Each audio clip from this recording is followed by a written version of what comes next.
2 pitch. He struck him out swinging at 101. Swinging a drive, left field and deep. Back it goes and gone. And the Twins walk it off again.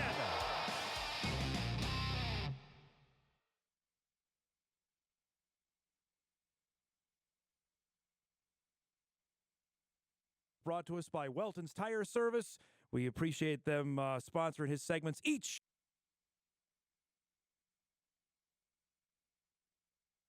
Hopefully Cory can hear me. There we go. As he get ready for the Twins taking on the Atlanta Braves. Series begins tonight. Apple TV special, then back on Twins TV for the weekend. 2 wins in a row. I don't know if we're going to break them up yet, but the one thing I'll say about the game on Wednesday, Mets come back, tie the game in the 8th inning, and boy, the Mets had chances to win that. The Twins rallied, Cory. I thought that was so some signs of life, I thought, late in that game, and then obviously walked it off. Yeah, that would have been a crushing loss. That would have been another rough loss with Griffin Jax on the mound, a guy he really liked, but the Mets hit him hard. You know, they saw him back-to-back days, and Jax was dominant on Tuesday. Then they made adjustments, and then they put the ball in play and hit it hard against him on Wednesday. So it was good to see them come back, and Cole Sands in a tough spot there. And I don't love the lead runner. With the games moving faster right now, I'd be fine playing out maybe 2 more innings.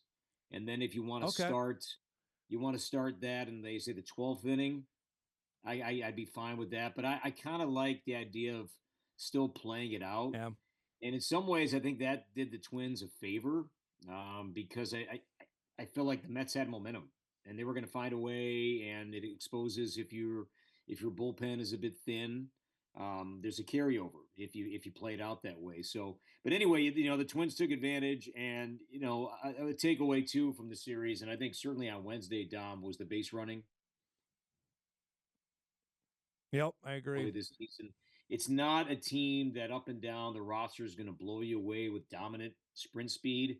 They're going to have to find a way to win within the margins at times. And if that's just the little work they're doing pregame, getting out, moving around, shagging, just getting the body moving and leaving the windowless dungeon that is the clubhouse, I think is beneficial. And so hard to believe with most of the same guys. I mean, Harrison Bader, yes, is new, but the Twins are a top 10 base running team right now in baseball when they were one of the worst base running teams in baseball with the same team pretty much last year. Are we too early to ring the alarm bells on Griffin Jax? He was automatic last year. It's been shaky so far in 2025. I'd rather have it happen now. If he's trying to get things right, he's got so many weapons, so many options. Do it now. And then when you get to the second half, I think he's going to be there. The velocity still looks good. I'm sure, he's very protective with exactly what is going right, what is going wrong. He's very guarded, and I get it. There are some pitchers that don't want to reveal too much about, what they're doing and why. You could figure some things out. There's so many, websites now where they'll point you in a certain direction, and guys like Glenn Perkins who are so smart, they'll be able to kind of pick apart.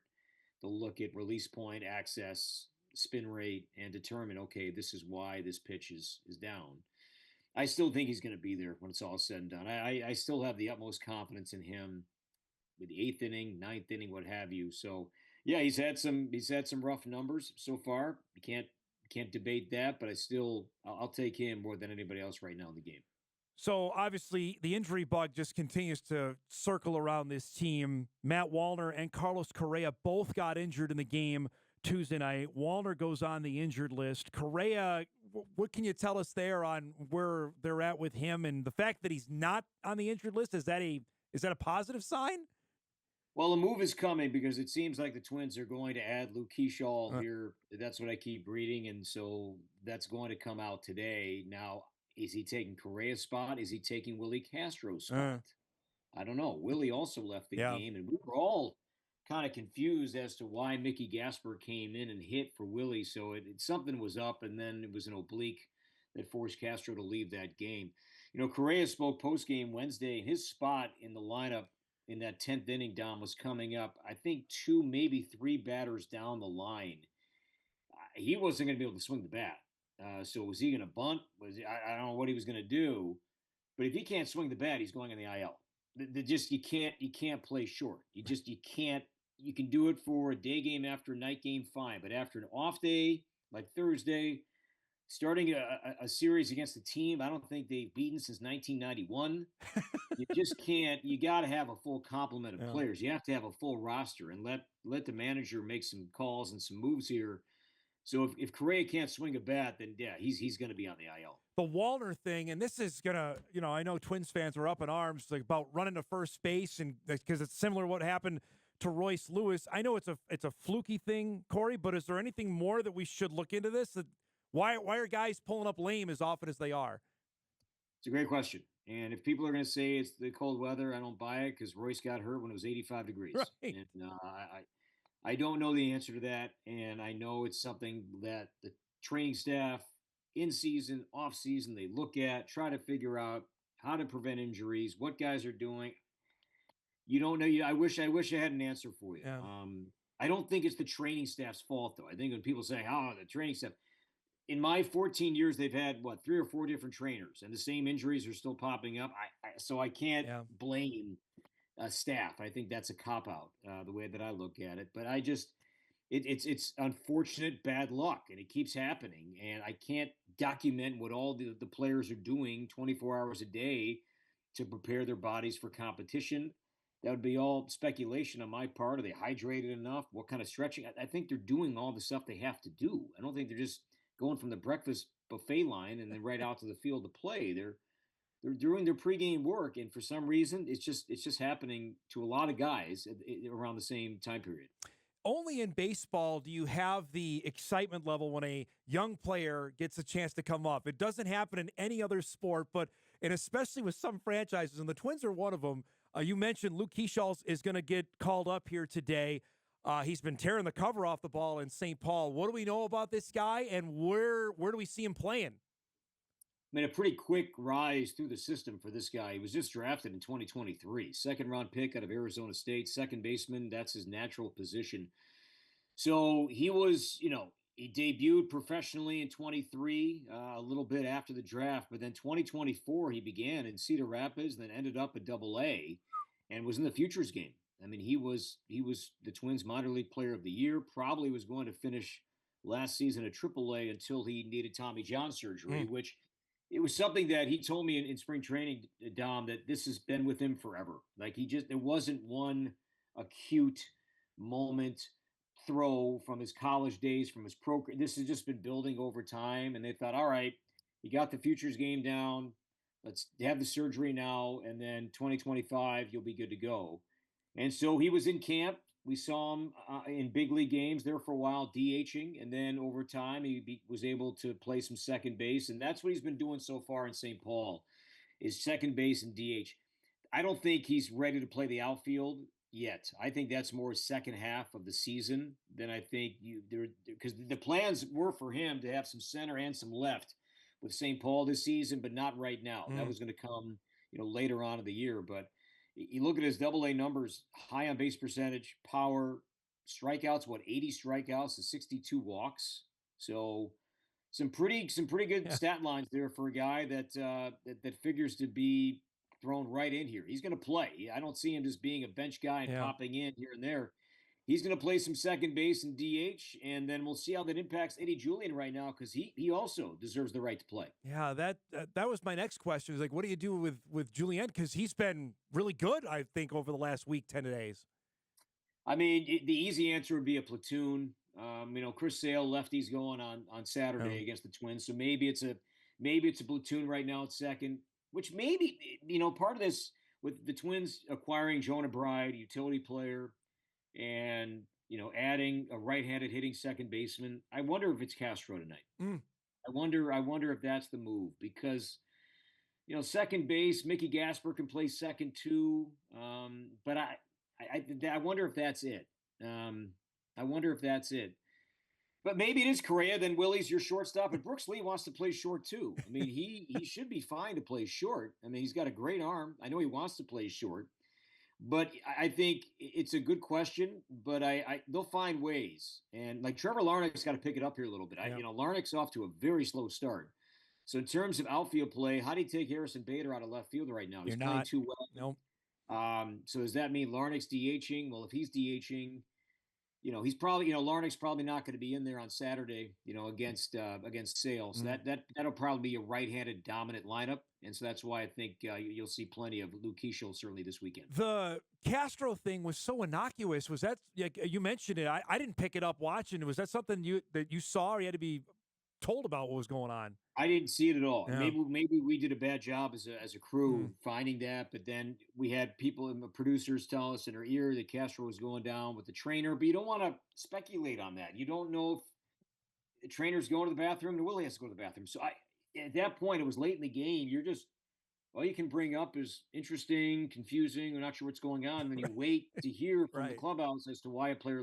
We didn't get that till post game. So it was odd. It was an odd time to go to your bench, and Gasper certainly is struggling. So then when you look back at it, sure hindsight, yeah, something had to be up with Willie medically.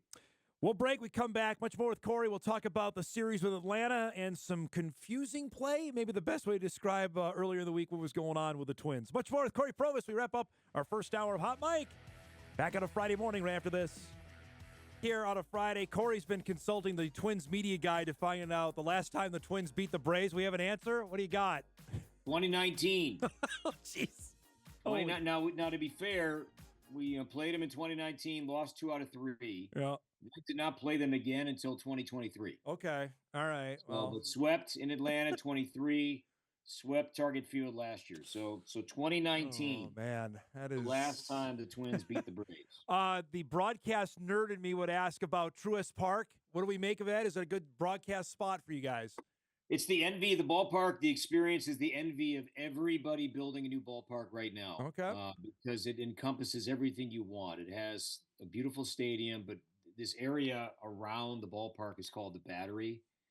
And it's hotels, it's restaurants, it's bars, it's shopping, it's residential. It's awesome. And how they nailed it was they opened everything at the same time. Like St. Louis forever. I mean, Busch Stadium, I think that opened around 2006 or whatever it was.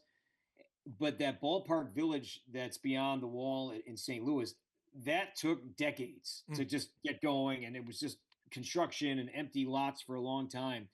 Whereas the Braves opened up the stadium, Dom. They opened up everything at the same time.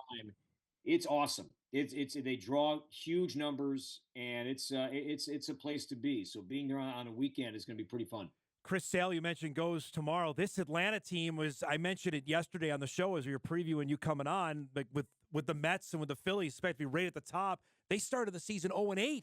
I mean, you talk about struggles with the Twins. What's happened with Atlanta so far? Yeah, tough schedule for the Braves. They open on the West Coast, and so I think you're seeing the Dodgers and the Padres. They're looking like, certainly the Padres. They're one of the best teams in baseball right now. Spencer Strider just came back. Twins miss him. He made his debut on Wednesday. The Twins are missing Ronald Acuna Jr. He's coming back from his second knee. He won't be in this series. A big loss for the Braves, Jurickson Profar. Yes. I mean, they signed him to be a utility player, hit all over the lineup. He got popped for PEDs. He's out 80 games. But the names are still going to be there. You're going to see Matt Olson. You're going to see Sean Murphy. You're going to see Austin Riley. You're going to see Ozzie Albies. These names you're going to see, and they're more than capable of hitting. They're hitting home runs. Yeah. When you look at some of their offensive numbers, they're not that bad. Their pitching numbers are high.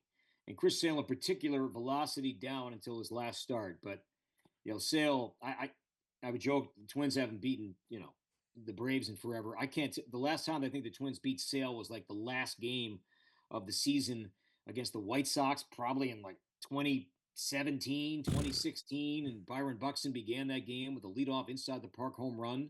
The last day of the season, whatever that was, 16-17 Sale before he got traded. So he's great. And all this stuff that Father Time and I'll believe when I see it. He's a Hall of Famer. Is that Joe Mauer's last game? Is that what you're talking about? When they last? No. Okay. This was in Chicago. Oh, this was in Chicago. It's like, holy cow. Yeah, Sale. It was a gloomy Sunday, and Buxton began that game with a leadoff inside the park home run, and the Twins knocked Sale around, but that doesn't happen too often. And they're missing the Twins are as well, and Spencer Schwellenbach, who's another dynamite starter that Atlanta has. He's not pitching in this series. The Twins saw him at Target Field last year. He was great.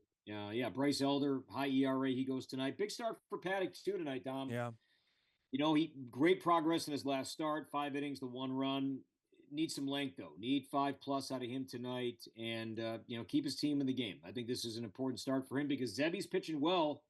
I mean, Zebby had another good start, and Louis Varland did not have a long leash last year. And Chris Paddock, yes, he's making good money, so that probably plays into it a bit more. But with the start that they're off to here, they just can't afford to give him the ball if he has, 2 more clunkers. Then I just don't think it's fair to the rest of the guys to let him stay in the rotation. So it's a big one for him tonight, and he knows that. I want to go back to a couple things that happened early in the week. Obviously, the big talker, Cory, was with Jose Miranda and what happened in the game Saturday with the White Sox, and obviously he was sent down afterwards. I know it's a long season, but mentally, you can't have these kind of plays in a Major League Baseball game where you pointed out in the broadcast. I mean, the umpire clearly showing he's safe, and he just wasn't paying attention. Yeah, if he takes one little turn to his right, like his head was straight and left, if he just looks one glance to his right, he would see that Malachi Moore indicated there was no confusion. He was right on it, that he was safe.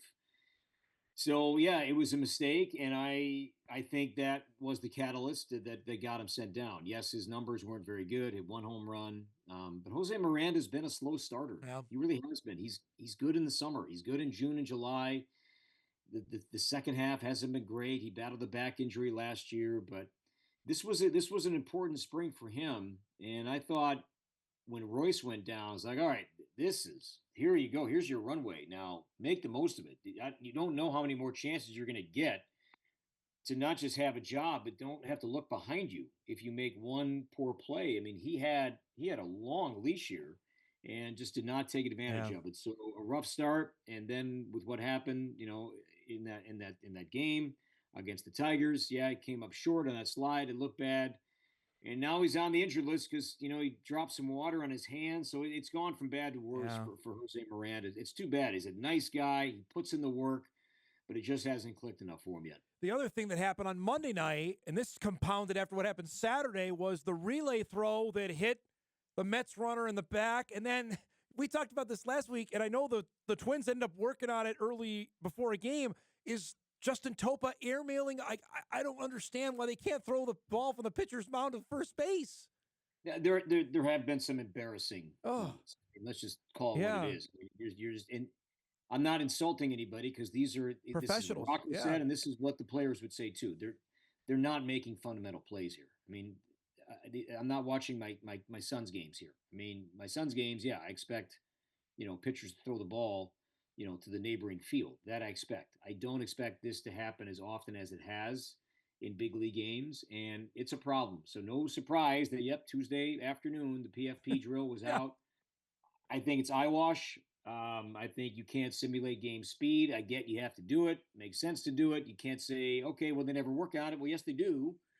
But they have to do it during a game when it matters most because it's a troubling trend right now with many guys on this team. The fact the relay throw, I know that happens, but there was nobody covering the bag either. That could have exploded on them in that inning.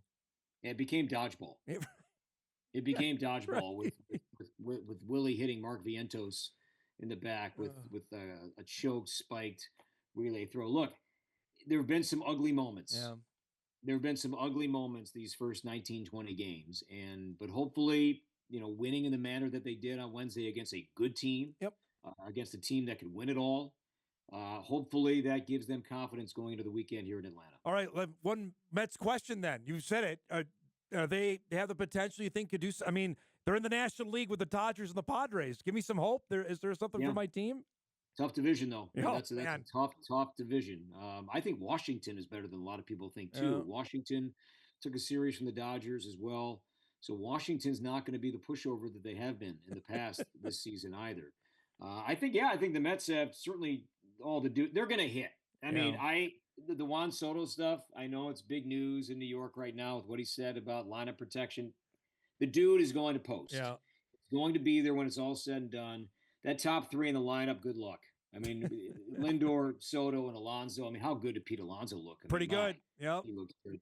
Yeah, they're good. Yeah. They're really good. I mean, I would say this.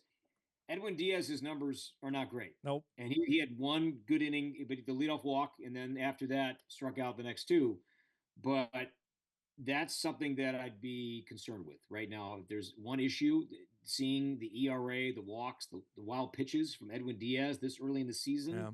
I think that's a bit of a red flag. I know you got to hop on an airplane tonight for people that are watching. It's another Apple TV game, and then you guys are back for the weekend.